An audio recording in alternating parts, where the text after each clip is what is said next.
evening and welcome to the Santa Podcast, your weekly fix of everything that's going on in the world of European drag racing. Luke Stevenson and myself will be chatting to various guests and catching up on various things that are happening. But first of all, got to say hello to my co-presenter, Luke Stevenson. Luke, good evening to you. How you doing? And oh, goodness me, the weather this week has been perfect for racing.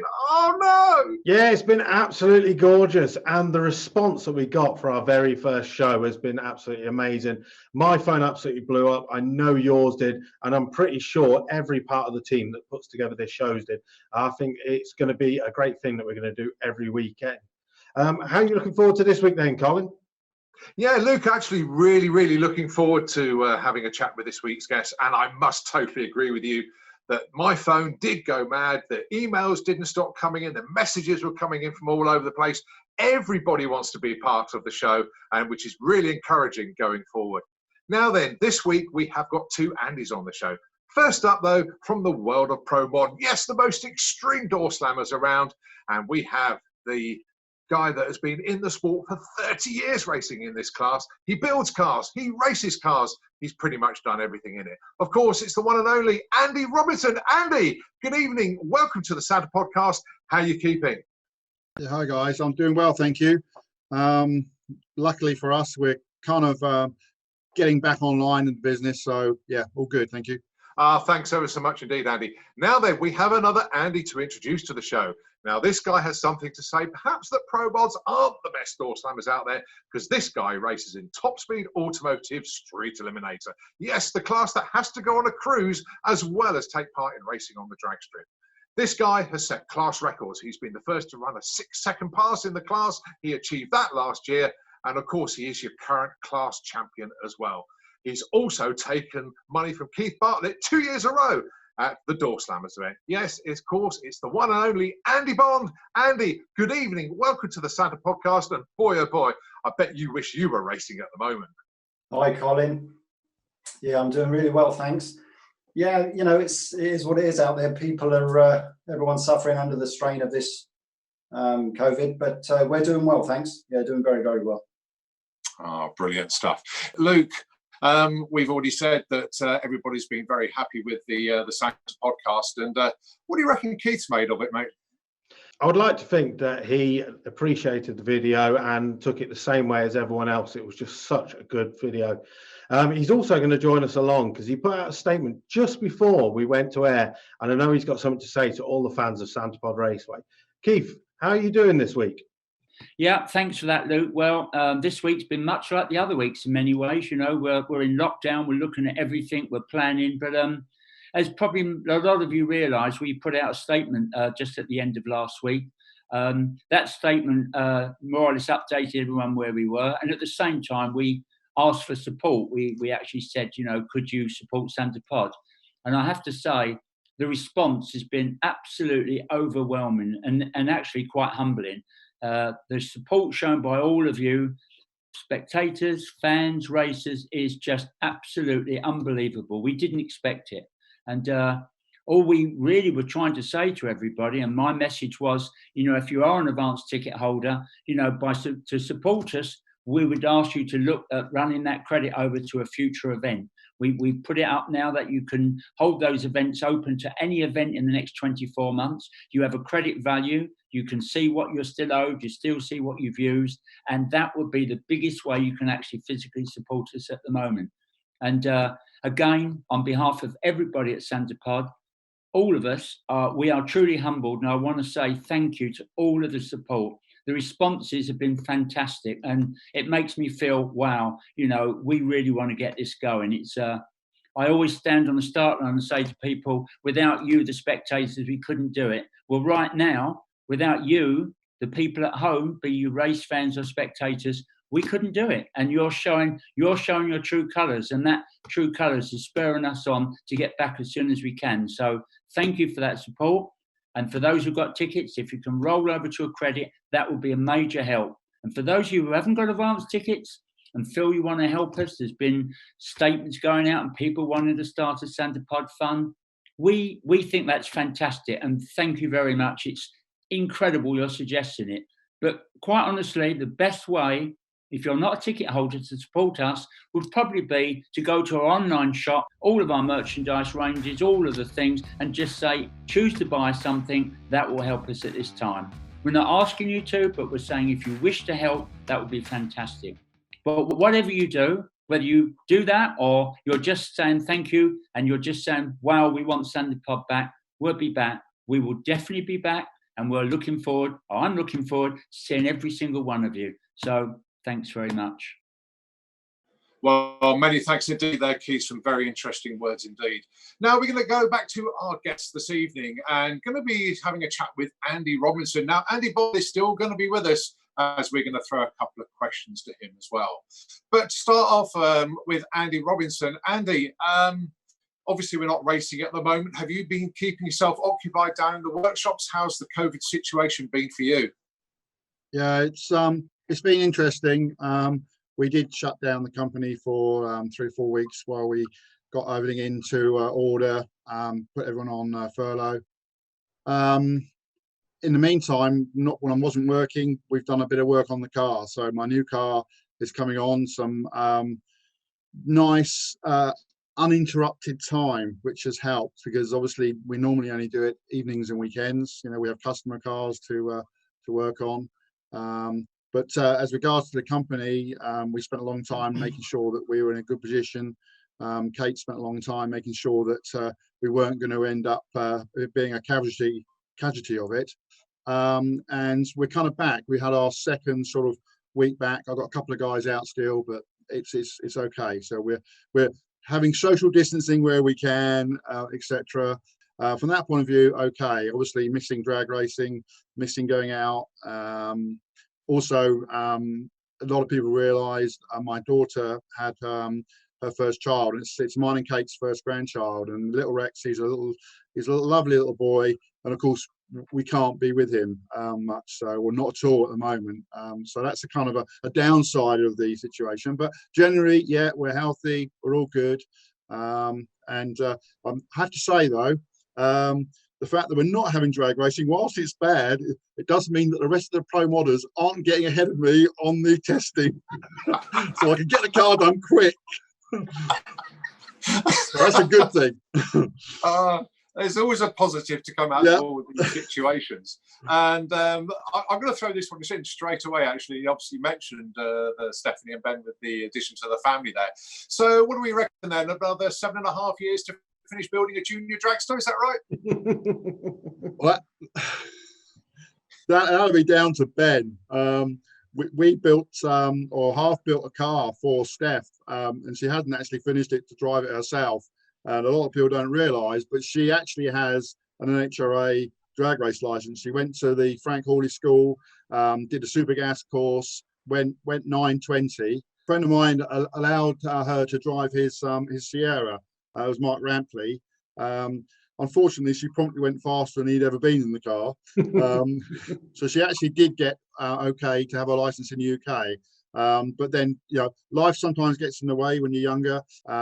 So I don't know about a junior dragster yet, but if Little Rex needs one, we'll put one together, of course. Oh, brilliant. Now, I know obviously it's a complete family operation, obviously with Steph there, but also Luke. Now, Luke, he's had a few cars. Certainly remember the Audi that he had that was more than capable of holding its own in the VW DRC, which obviously Luke is very actively involved with. So, Luke, shame we didn't have Luke Robinson actually taking part in any championship races with you guys. It would have been nice, and the car that Andy was talking about just there was actually the car we actually named the Silverado, a VW Corrado. And Steph did taunt us, saying that Ben was going to build a VR6 turbo engine, and they were supposed to run with obviously the VW DRC. So we've been waiting for a long time, but it's always been the garage needs doing. I need to sell some car parts, but now it's, well, I've had a child as well, so I think this Silverado is going to be, it's going to be one of those projects that we may never see. Who knows? But yeah, Andy, how did you feel when Steph said to you, "I want to join the VWs, not the V8 guys"? We have to understand, Luke, that my own son Luke has run VWs since literally as he went off to university, and he has a very nice Mark 1 GTI, which is currently going through a full restoration, and that's going to be a really nice show car. You know, I think it's going through its second full rebuild essentially, and it's at the paint shop at present. But yeah, so at the moment he's just literally working on that part-time on parts, collecting stuff, and we'll see where he goes from there. One project that really did ignite a fair amount of interest was this this lawnmower.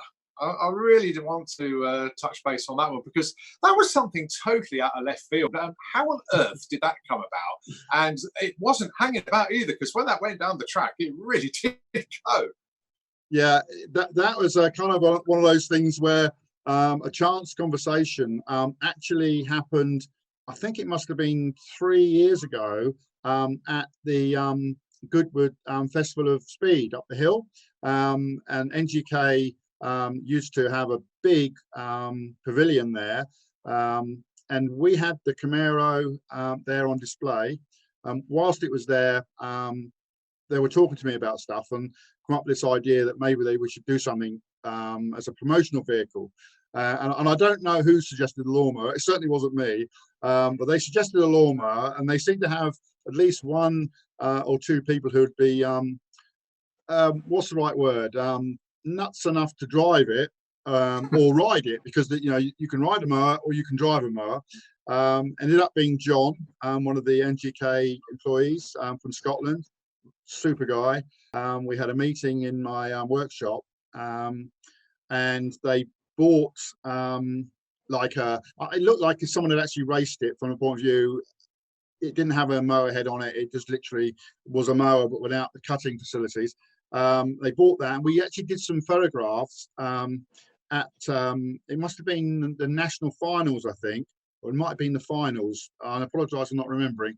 On a Saturday night, and embarrassingly, and I did apologise at the time, we put the Camaro out there as well, and it was raining that night. And when we moved the car, the Camaro picked up rubber off the racetrack, which Darren Prentice said chastised me the next day and said, "You've taken rubber off my racetrack," you know. So there's a bit of a learning curve, because obviously the rubber just picked up. But we saw an hour and a half of photographing with Matt Woods and Phil from NGK, which kind of set the tone, where we had the Camaro in the background, a little mower in the front, and I think the words were, you know, what's Andy going to do with this type of thing. And they wanted to do, it's called Mo 70, and the Mo 70 relates to the fact that NGK wanted to do 70 miles an hour in a quarter mile. Well, we kind of blew that away a little bit. Slightly. Yeah. So, but you know, it was an interesting project. It's slightly scary. We had to have the conversations about safety, which is where we had from ride on to ride in. So we put a cage on it and harnesses and stuff, and it is blindingly fast for what it is. It really is. And three of my guys who worked on it actually came up to SantaPod the week before we did the filming to test it. And I have to say, it was wet, and we had to have the big cleaner out and sucker to clean the shutdown area, because we were testing in the shutdown area, and it was very quick. I mean, it's got flat shift, you don't lift. It's essentially, obviously, a motorcycle engine, and you basically drive it like a motorcycle. So you don't lift, you just shift. It's got full paddle shifts on it for up and down. We've got parachute on the back. And in testing, we went about 116 from calculations. So in the wet. So it was interesting. Following week when we actually did the testing. Well, as you said, obviously that project started at Goodwood, which is a show, and one of the shows that I always remember seeing your car at is obviously the Autosport show, where again you're on the NGK stand. But this year, Andy Bond, you were at the Autosport show with your car. How did you think your car was received at a show with so many shiny cars, and then, well, your car?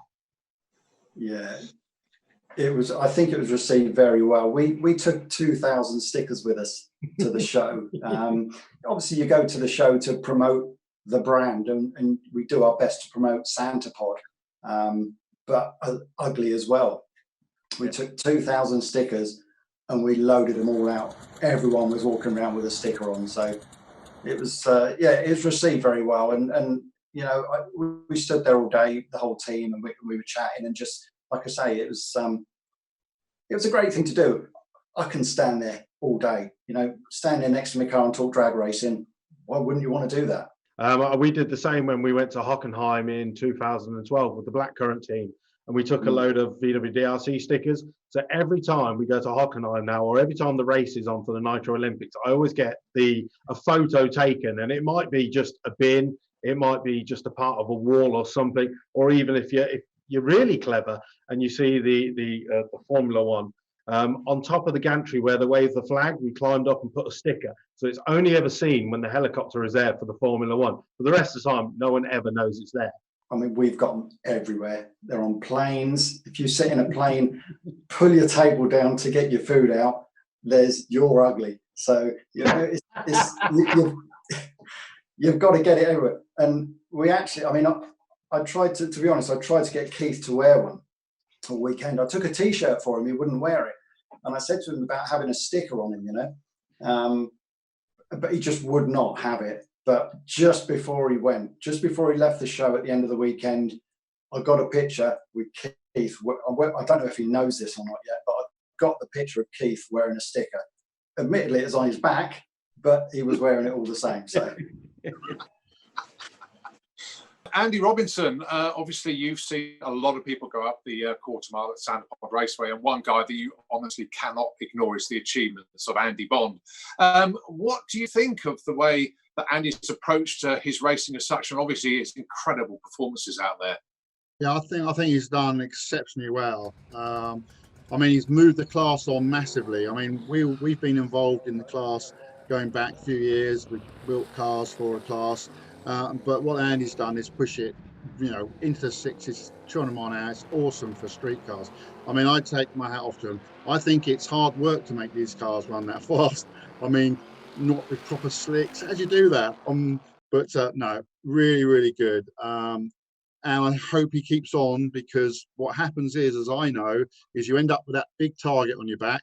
And I'm sure he's got one on his back now. He may not have realised some years ago he was going to have that, but now people want to beat him, and that actually helps motivate people in the class. And sometimes there's a thing which people think, oh, if someone's a long way ahead, then it kind of ruins the class. My opinion isn't that that's true. I think personally that if you've got someone who is out front, apart from the target, they want to come beat you. They want to be there, and if you suddenly stop doing it, then they can't beat you. It's like, I want to try and beat that guy. So I hope he keeps doing it. And yeah, very good. Yeah, well done, Andy. I think you're doing real well. Mr. Bond, what do you think of the achievements of Andy Robinson over the years, and obviously the cars that he's built? Well, I've got a lot of respect for Andy. He's built some fantastic cars. Even going back to, I think the first one I remember was it the Zephyr?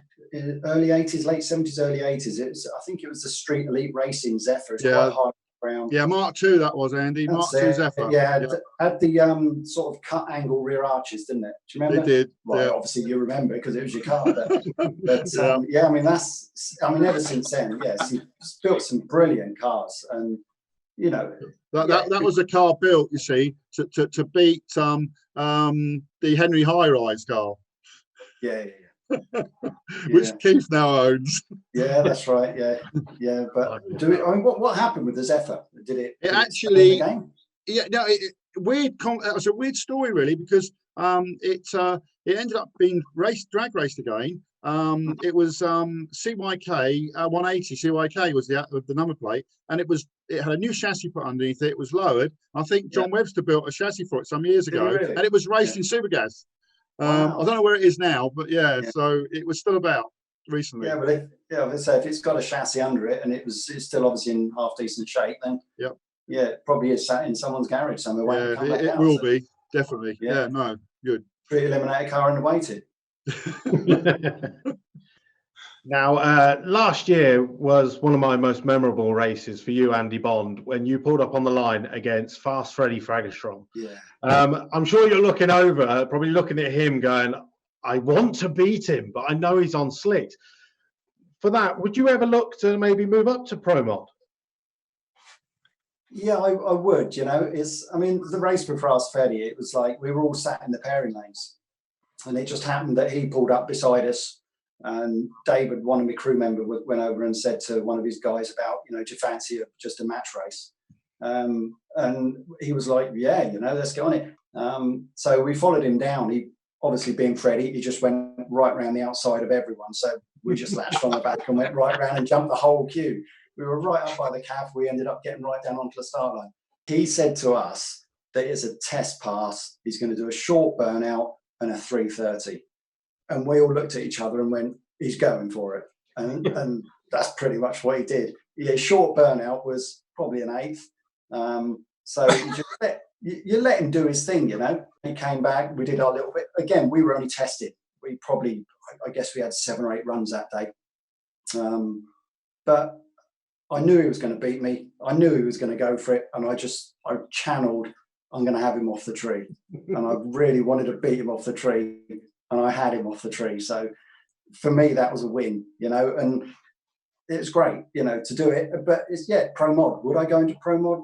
Probably, yeah. I've got a lot to do with Ugly, to be honest. We've got a 10-year plan with this car where we would have been 3 years into it now. We're 2 years into it, obviously, with this happening. So we're put back. Would I race a Pro Mod? I'd definitely get in it and race it. Would I race against a Pro Mod in my car? Definitely would do it. Would I put slicks on mine? Probably not, but I would on another car. So we'll see if we can run together maybe one day. Maybe next year's Door Slammers. We should do that. I'll tell you what, I should enter into the Pro Door Slammers next year. Oh. Yeah. Because don't leave it 10 years, because I'll be really old then. Right, now I've got to throw a question in here because Luke set this up absolutely beautifully. Now, Luke has obviously remembered the Freddie Fagerstrom pass. Now, obviously, I'm still going to stick with 2019, and I class this as race of the year. Yeah, I know there were record performances, I know there were incidents, but this particular race for me was the race of the season. Andy, it was you against Jill Medley. I know you're nodding because you knew where I was going with this one. But it was just one of those absolutely brilliant moments. Tell us about that run from your perspective, please. You're always frightened of, you know, if there's banana skins everywhere on the start line. You know, it doesn't matter who you got next to you. If you've got a car that's 3 or 4 seconds slower, you've still got that fear of pulling a red. So yeah, you're really conscious about that. And I remember that's the one you brake on, Andy. That's the one where you brake. Yeah. and you lose to a slower car, and they just constantly give you hassle over it. Yeah, that's it. Yeah, forever. But you know, I can remember pulling up against her, and it was a bit of a funny moment because I always like, you know, I've got my procedure as we all have, and you go in and I watch the lights come down, but they changed, and I didn't quite get it. And then if you look at the video, you can see me falter for, I don't know, quarter of or half a second, and then I've gone. But we had the 699 tune in it. We were thereabouts, and we knew that we were going to get the number. We were just trying to creep a little few mile an hour up, and we did it. And you know, seeing her coming up as I was going up the track, I could see her, and it was gone. And she said exactly the same afterwards.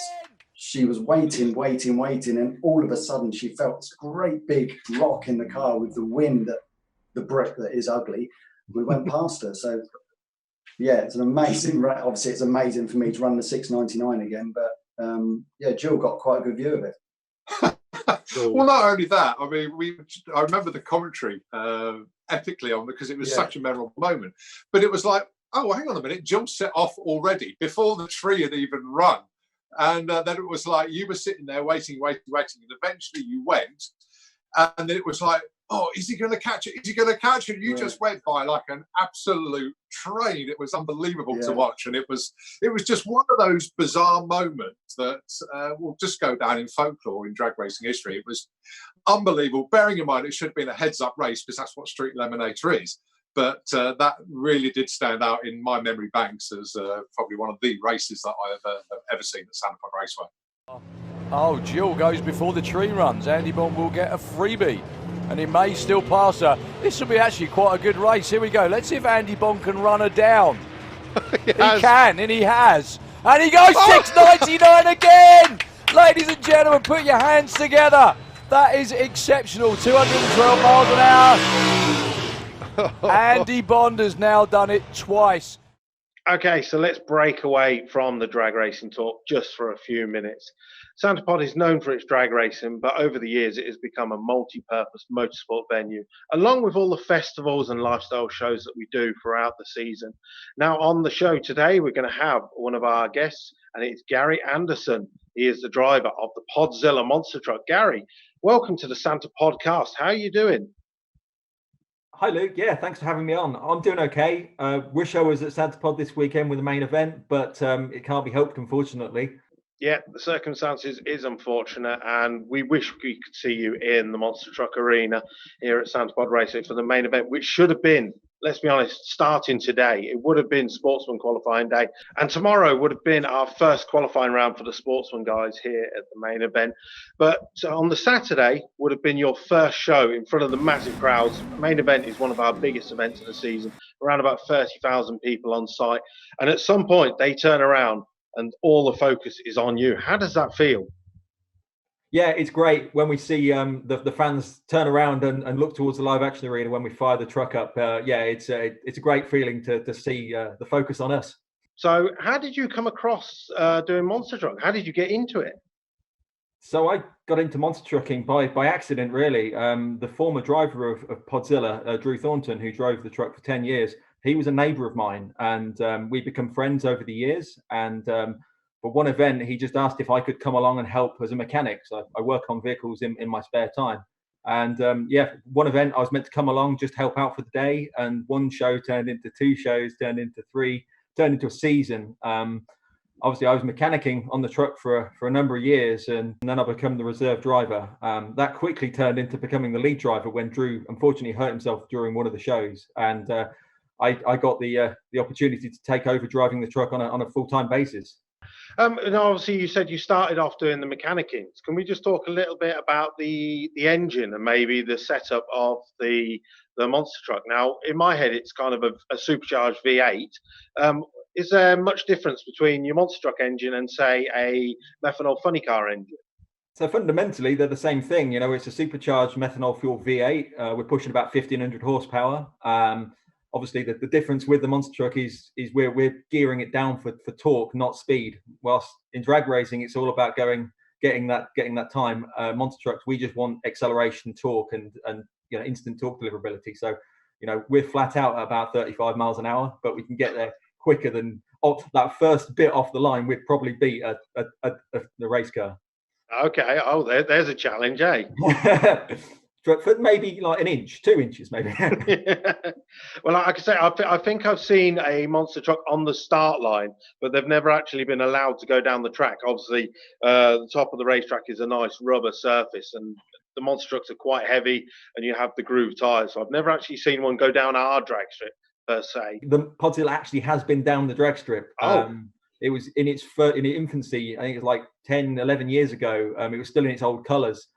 Yeah, they did a race down the strip with the truck when it was fairly new to SantaPod. So yeah, that's been there. Going back to the monster trucking, do you have a favourite stunt that you do in your show?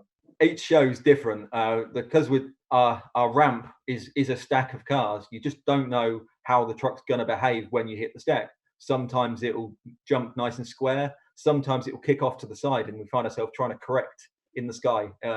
People say, how do you drive a monster truck whilst it's in the sky? The same way motocrosses do. We've got a ton of rotating mass in the wheels, and we've got, the ability to steer with the front and rear wheels whilst it's in the sky. So we can actually correct sort of get the truck ready for a landing by using the throttle and steering. Now, obviously, drag racing is a really open sport, and the fans get to go round into the pits, meet the drivers, and look at the cars. But in the Monster Truck Arena, they actually have specific times where you can go sit down, take photos of you, and get autographs. How does that feel?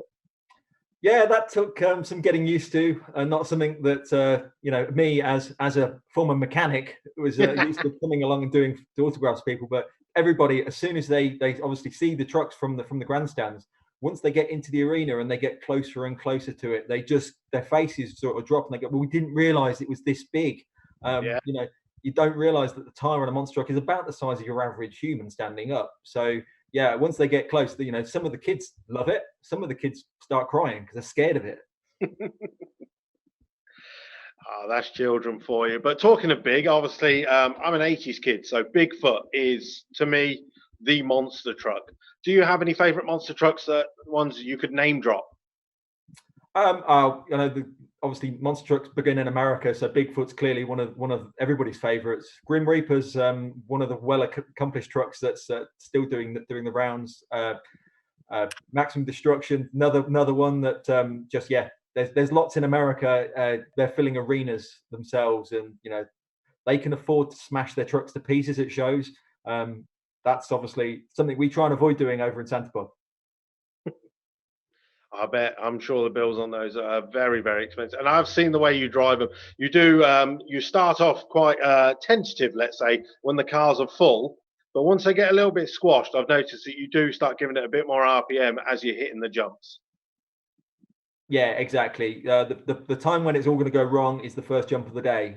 We obviously hitting a broadside of a car. We don't know how it's going to fold. Sometimes they'll fold squarely, so you get a nice ramp. Sometimes the back of the car will fold away and the front will just stay rigid. And if you drive into it at any speed with it like that, you'll end up barrel rolling. And going down the arena on the roof is not something I want to do. No, I can imagine that. I've seen as we're driving past on the weekends, you use cars as well as buses. Have you got anything specific that is your favourite to be jumping? The bigger the better. Obviously, we do coaches and we do buses. We've done vans. It's mainly cars. We try and get a decent sort of German quality car that's got a bit of rigidity to it because they don't fold as much.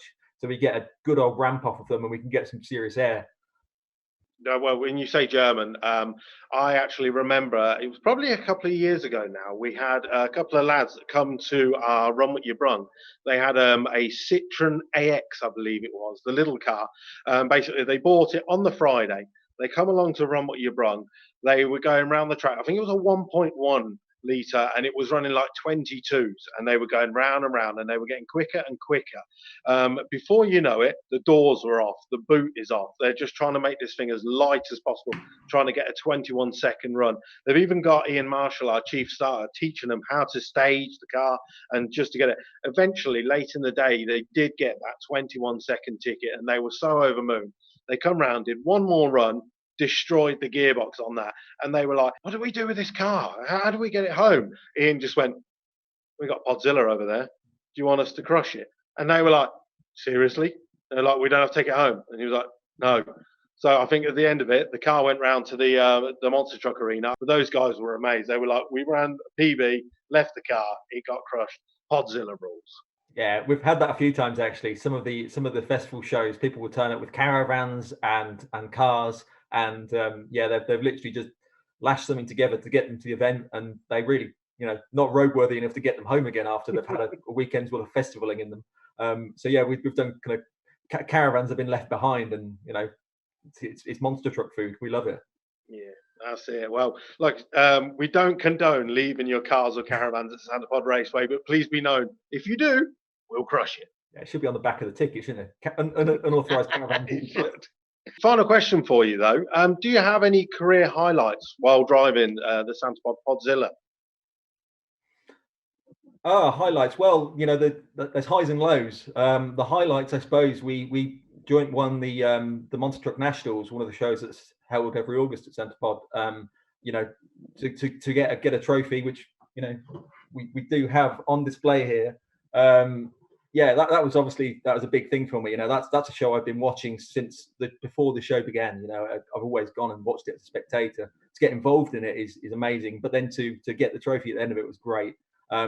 There are lows. You know, we've had some incidents with the truck where the landings haven't quite gone to plan. The crowd loves it because they love to see the damage, and we don't, because we don't like the repair bills, and obviously we don't like trying to put the truck back together again afterwards. But we always put on a good show. We always try and entertain the crowd, and that's really the main thing.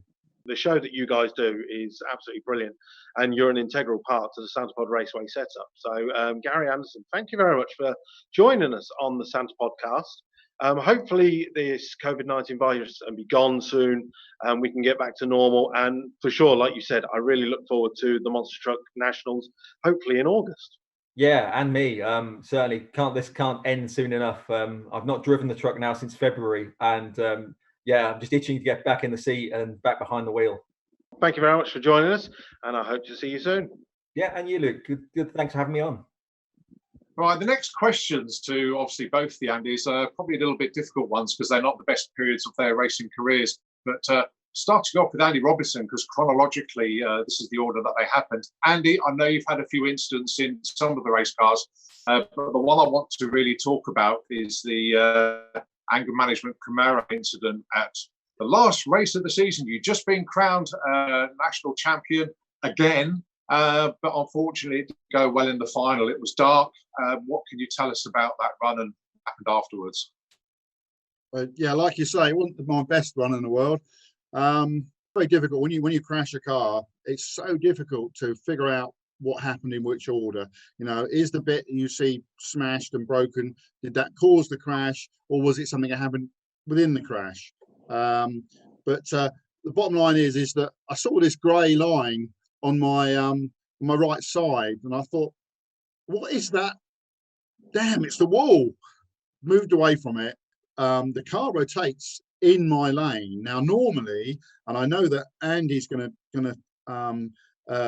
agree with me, is if you hit the wall, it's like a snooker ball. You go into the wall. You either run down the wall, or you bounce off at the same kind of angle you come in at. But mine didn't. It rotated. Once the air got under the car, then it's just passenger time. You know, my thoughts were, this is going to hurt. Luckily, it didn't, and it was a very dramatic crash. But actually, for me, I didn't suffer from any ill effects. I had no bruising, no stiffness. The only thing that's bruised is my wallet and the fact that I've lost 2019 race year. You know, and that's not much fun. But from the point of view of the actual crash, yeah, car's bad. I'm good. And I have to say that SantaPod safety people are so brilliant. If you know, Runa Field said to me, if you're going to crash anywhere, crash a SantaPod. They've got the best facilities, they've got the best people, the best girls and boys. They were there with me with my car so fast I didn't have time to press my radio button to talk to Luke, tell him I was okay, which actually was a problem because then Luke didn't know I was okay, and nor did the rest of the team until they came to the medical centre. I mean, it's not the first crash I've had, remember. I crashed a Rover. I've been on fire, so I don't want to do it very often. It's a 20-year deal. I crashed 20 years ago in the Rover, and I crashed the Camaro. That's fine. No more crashes now. But yeah, no, it's the wallet side. That's the problem, and not being able to race. You know, we've been real busy with the business, and literally have not had time to build a new car yet. But we're now into it, so all good. One of the most dramatic incidents that I've ever sort of seen because it was dark and you sort of just disappeared. And I think in the sort of 12 years that I've been in the commentary box at SantaPod, that was the first time that I have totally been speechless. It was one of those moments that I just thought, oh my God, I don't know what to say. It was one of those events that I did not want to leave until I'd spoke to you. And I'll say that again. I think so much for taking that time. Yeah, I think my crew and a lot of other racers were way more shocked about it than I was. You know, I'd crashed my car. You know, I'm pissed off because I broke my toy, but I was fine. My crew were very emotional. But and there was also at least one of the tech guys. He was filming from the corner of the top end scrutineering building. There was two guys there, and one of them ran, and one of them didn't. And he said he couldn't move. It was quite bizarre, really. But yeah, no, let's say the safety we've got. I mean, the guys were moving towards that gate before I'd finished crashing. If you watch the video, you can see it. Absolutely brilliant. No, all really, really good. But I've said to a lot of people since the crash, you know, use the best safety gear you can afford. Use it properly. We've got a very safe sport. We need to keep it safe. And like I say, best safety equipment you can afford and use it properly gives you that edge. That is 100% wise words. And exactly as Colin said, where I was pitted for that weekend, my motorhome was just across from the finish line. And I remember we were packing up from the weekend, and I walked out of the motorhome, just walked around the front, and I heard the zing of your supercharger, and I saw you fly under the gantry upside down. And I kind of just looked, and I remember saying to Jacob, one of my friends, and I was like, Andy Robinson just went upside down past the gantry. And for a second, I was like, did he? And then obviously I saw the sparks and everything like that. And then I was like, I did. And I have to say there's two more things I should say. One is I was disappointed that I got disqualified for going in the other lane. But I didn't go in the other lane. I went over it. And I didn't actually touch the ground until after the finish line. And the second thing I should say is I'm really sorry, Keith. I did dig a bit of a chunk out of your new racetrack, but not the quarter-mile bit, but the shutdown. I did do a bit of a groove there, so I'm sorry about that. I'm not sorry, Keith, but I am sorry. Now, Andy Bond, just going over to you a moment now, as Andy Wilson just said there, your incident was totally different. You disappeared way out of sight. It looks like you were taking yourself off to hospital. I mean, totally different incident. But what actually happened with you? Can you actually remember anything about it at all? I don't remember a great deal about the crash. It's the whole makeup of that run was the first time that I was in competition with Mark, and I had that feeling that I had to get away first. I had to be first off the line, and I remember my shift light coming on. But obviously the shift light, the more you think about it, came on way early. So that was my tyres starting to rotate. Once the tyres started to rotate, you shift because you see the light. You don't think, you haven't got that time to think that the tyres are moving. So you shift the light and your tyres are doing 200 mile an hour instantly. And once they break, it's just it happens. There's nothing anybody can do about it. Like Andy's just said, once the car makes that move, you're in it and you're a passenger. The car turned and hit the wall, and from day one, I remembered thinking, I've hit the wall, and I ran my foot on the brakes, and I can remember that sort of split second in between, and then I can remember waking up in the field, and again, paramedics were there, people in front, people in the car. Obviously, it looked an awful lot worse from your end and I guess the spectator banks, because I did go so deep into the field. And what happened is the car had been, where I'd hit 3 walls, the car had been squashed up a little bit, and it forced the throttle bodies open. So of course, straight away the car picked up speed, and I was going down the track at probably 3/4 throttle. So it was quite a frightening experience to watch. Certainly frightening for Deb to watch, being on the start line, and the fact that she couldn't get hold of anyone to actually tell her what was happening with me. It is part of the deal, really. It's we all know it's there. You, like Andy says, you've got to use the best equipment you can get, and really that's probably one of the most important parts of the build. I was lucky. Yeah, I had a few screws here and there, and we got back out and got back up on our feet. So, but yeah, it's not an experience I'd want to relive, and it hasn't stopped me doing what I want to do. We're back and we're just moving forward. So. One thing I'm just going to bring into shot, I hope you can see this, but this was the Summer Nationals programme for 2019. And obviously the very ugly sister was the feature car on that one. Now, when it came back, you made it uglier. The door was grey, the front wing was red. You did all sorts of things to make it really, really ugly. And to be the headline car on the front page of the Summer Nationals event programme, sort of, I think might have spurred you on a little bit, because again, that's the day you did it, wasn't it? 6.999. You said you're going to do it at the European finals. You went and did it early. Obviously, great being the picture car for the event. But going back to the crash, but that was in the Summer Nationals. We worked hard. The whole team put 100% effort in, and we got the car back for the Summer Nationals the following year. And to get in the car, get myself ready, thinking this could be it. This has been a long time coming. The idea of doing it on the same day that we'd crashed, come back and do it again, that's really what tipped the balance. You're right that, Colin, that we were originally going to do it at the Euro finals, but it just, like I say, seemed like our weekend. Everything was right. We turned it up a little bit. We knew we were going to be there. Fantastic off the line.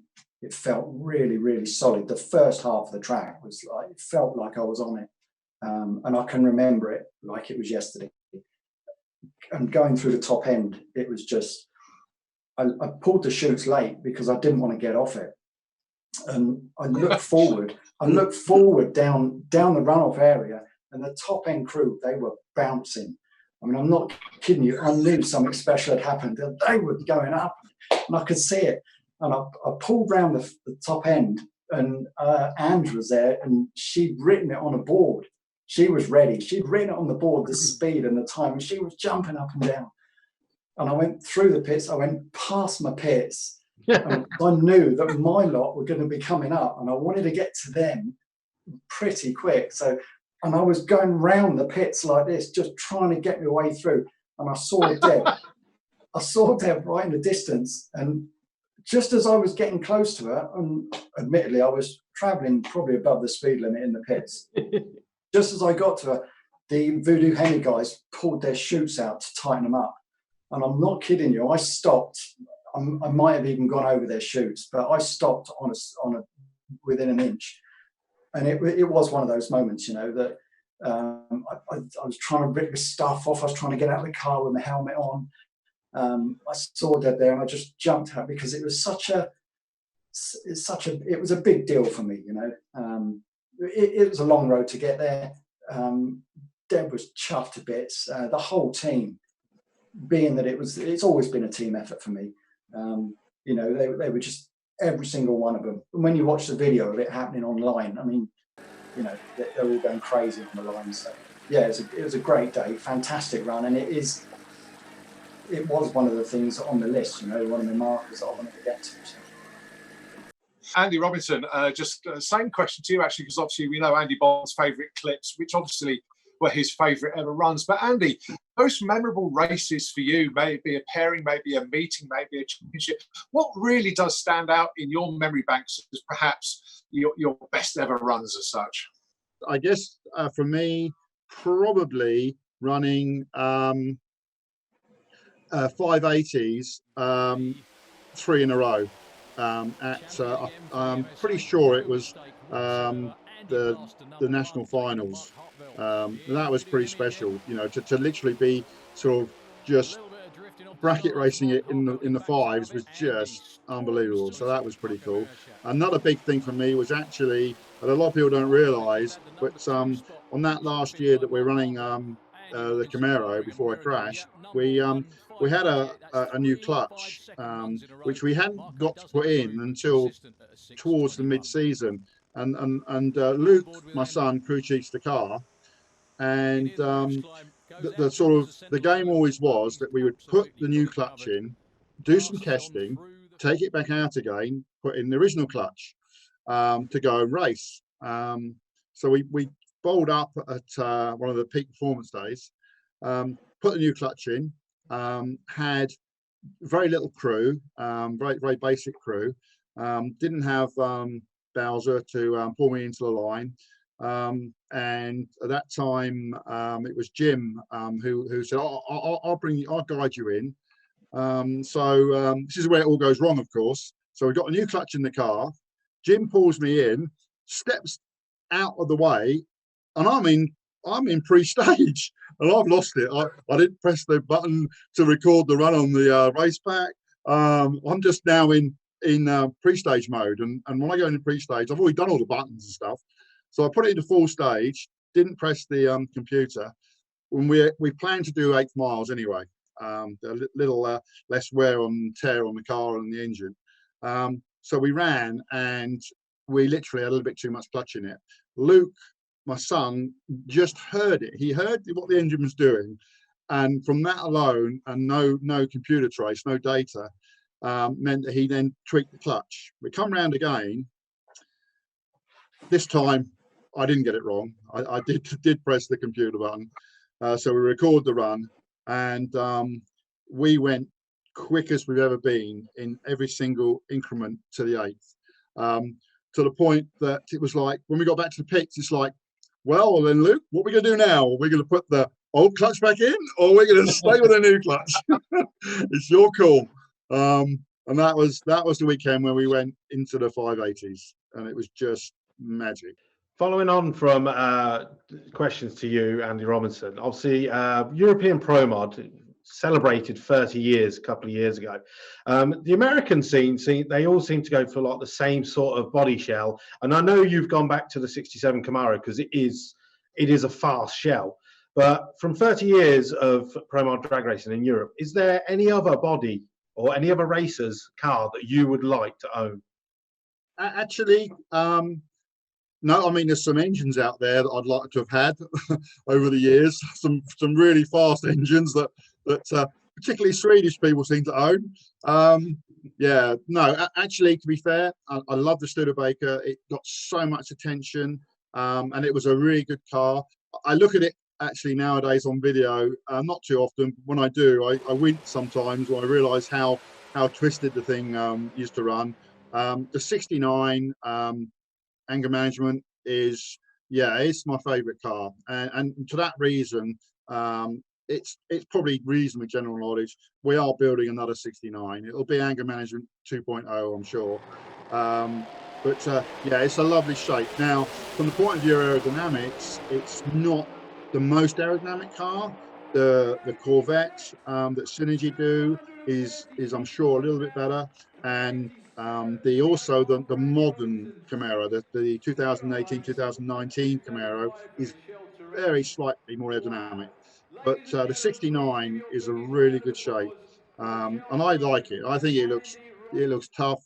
It looks great. I've had other racers tell me that that it's the best looking car shape wise there is. So yeah, I'm happy to run it. I mean, I could build another Studebaker. I do have molds for the Stud, but we did look at it, and it probably would take us about a year to prep the body into a more Pro Mod friendly shape, and then you lose some of the attributes that that particular body shell has.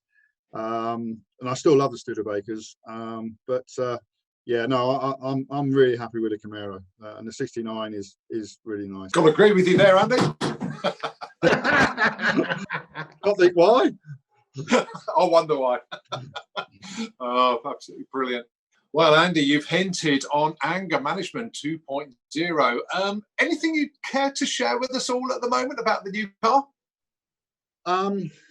Yeah, sure. I mean, it is under wraps. There will be a build thread happening. Obviously, the virus has kind of mixed and messed it up a little bit, but we'll build a proper build thread on the car. Lots of people are interested, obviously, in it, but it's a progression from the last car. I mean, we learned a huge amount with the first anger management Camaro. So this is a progression. You know, myself and Luke, my son, we've looked at the car, every single part of the car we've looked at and and how can we change it? How can we design it better? Can we design it better? Did we go too far? Did we go far enough? And we've used all the normal things that you do in Pro Mod cars. We've got carbon, we've got titanium, we've got magnesium. It's the normal stuff. Can we make it out of what material? Is it lighter? Is it stronger? So we've tried to use like a clean sheet of paper, move forward on it in a way. I mean, we're kind of stuck with certain things. The actual chassis safety cell of it, that's tied down to SFI designs as a minimum. We tend to go over top on those anyway, but everything else we've looked at, everything we look at individually, can we improve it? Can we make it better? It's looking good at present, and it'll be faster, quicker, and better. That's the bottom line. And I bet it'll still be supercharged, won't it? Oh yeah, sure, yeah, absolutely, yeah. So, yeah, sorry, there's no secret. I mean, it's a supercharged engine, absolutely, yeah. It's blown, it's in your face, yeah, no problem. I thought you said you were moving forward, Andy. Well, that's not very nice, is it? No, well, we didn't want to use hair dryers or anything like that. Yeah. The Pro Charger thing's interesting, and maybe in a couple of years that might be a legal thing that'll come into the class. I mean, it's become legal in HRA. Obviously, they haven't run them yet, sadly, as such. So we don't know where they're going to go with the overdrives and the boost controls. But I'm pretty happy with a root supercharger. I think blown cars have got so much presence on the racetrack. The other ones pop and bang and do all sorts of funny things in Pro Mod. It's like, oh no, blown cars in your face. That's a drag race car. That's it. I'll tell you what, Luke, we could have a whole show just with like Pro Mod racers debating superchargers, turbochargers, nitrous, and the arguments and the banter would be going left, right, and centre. It would be an amazing show to watch. But I'll tell you what, Luke, let's have some different types of questions. Hey, over to you, mate. It's getting a little bit too serious, isn't it? So we're going to do a couple of quick fire questions to both of you. Starting off with Andy B. If you weren't drag racing, what would you be doing? What would I be doing? I'm motor trade, I have been all my life, so it would have to be something within the motorsport arena. Cars, bikes, driver. If I wasn't a driver or rider, I'd want to be on the team. Other than that, I'd probably get back to my ballroom dancing competitions and see if I can get a few trophies in that cabinet. Nice. And Andy R? Well, I mean, if I wasn't drag racing, a lot of people know what I do as well. I've got a couple of circuit cars, and we do track days. But one of my favourite sports I do, which I still do when I'm not racing, is I clay shoot. And that's one of my other passions, is that whenever I can, I'm shooting clays. So, and that's been tough because for the last 10 weeks, I haven't been able to do anything. So, not that I've had no drag racing, I've had no shooting either. So yeah, not so good really, but hopefully that's going to ease up soon and we can get back to both. You don't fancy the dancing then, Andy? I'm probably a little bit tubby for that, or just plain fat. And I don't think my feet go where I want them to go. So I'm not like you, I'm afraid. No, dancing's not good, not good. Saying that, that reminds me of a question I wanted to ask you, Andy Bond.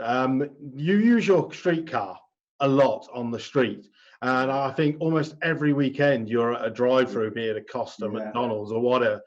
How do you stay so slim? Because I've got a challenge with Colin and I need help. There's this thing called, I've always said that there's this thing called Raceway, and you know where you got to be, and that's what you're at. So obviously, dancing, I keep in fair shape for that, but I use the car all the time. That was part of the deal when I first thought about the design. When I spoke to Martin, it had to be something. The original spec was it had to run a 6. That was the Nick and Rob spec, really. It had to run a 6. Martin was, I have to be able to use it and drive it every day. And I probably did 5,000 plus miles in it last year. I use it all the time. I used to use the 55 a lot,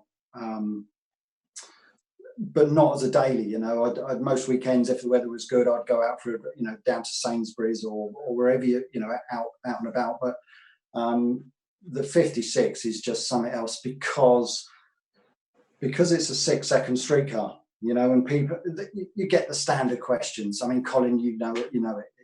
You get, what does it do to? Who cares what it does to the gallon? It's a 6-second street car. How much are the tyres? Yeah. How much are the tyres? I don't care. See, because it's and that's just the default answer. It's a 6-second street car. Who cares what it costs?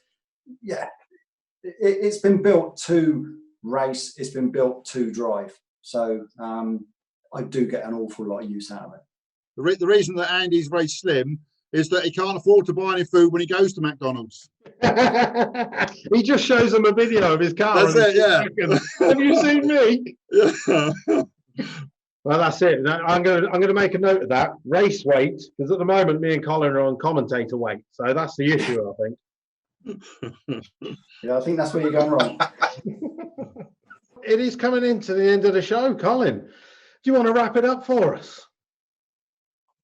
Well, I've just seen Andy Bond pick up his ugly mug there. And I saw the branding is everywhere, isn't it? We have mugs as well. Andy Robinson. Yeah, it's a Studebaker mug.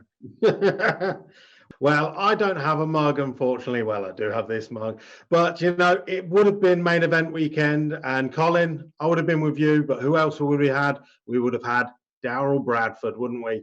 This is about almost the Daryl Bradford Top Fuel dragster from yesteryear, and it is fully available now on the SantaPod shop. That is www.santapod.com/shop. So make sure if you want to support SantaPod Raceway, go to the shop, go and get the beautiful merchandise. I don't know if you saw mine and Colin's beautiful video, but you can also get your SantaPod gear, your hats, and everything else that you want to do to support SantaPod during the COVID-19 situation. So Colin, it's coming to the end of the show. Time to wrap up. Oh, what a fantastic show. The two Andys have been fantastic guests. Andy Robinson, Andy Bond, you have certainly made our Santa podcast very, very interesting indeed, very informative. And it's been great to catch up with you guys. So from Luke and I, massive, massive thanks for joining us for this show. Thanks for having us on. Thanks. I look forward to being a SantaPod again. Andy, good luck with the season. Maybe this year you're going to get some racing in, but 2021, good luck for that season. Thanks, guys, and I look forward to seeing you all in person. It's great to have been on the show. Really looking forward to trying to get out this year. If not this year, we're geared up and ready for next year. So we're ready to run some decent numbers. There's some new people coming out, so let's see what happens. But above all, remember, ugly really is the new cool. I had to get that one in at the end there. Very, very good indeed. Luke, it's been an absolute blast, mate, hasn't it? It's been a brilliant insight into both the classes, Street Eliminator and to Pro Mod. But to everyone watching the SantaPod class, make sure you hit that subscribe button and make sure, go into the comments, let us know who you want us to interview in future podcasts. Make sure you join us next Friday, 7 p.m, where we're going to have more guests, more chat, and of course, the next Santa podcast. We'll see you soon.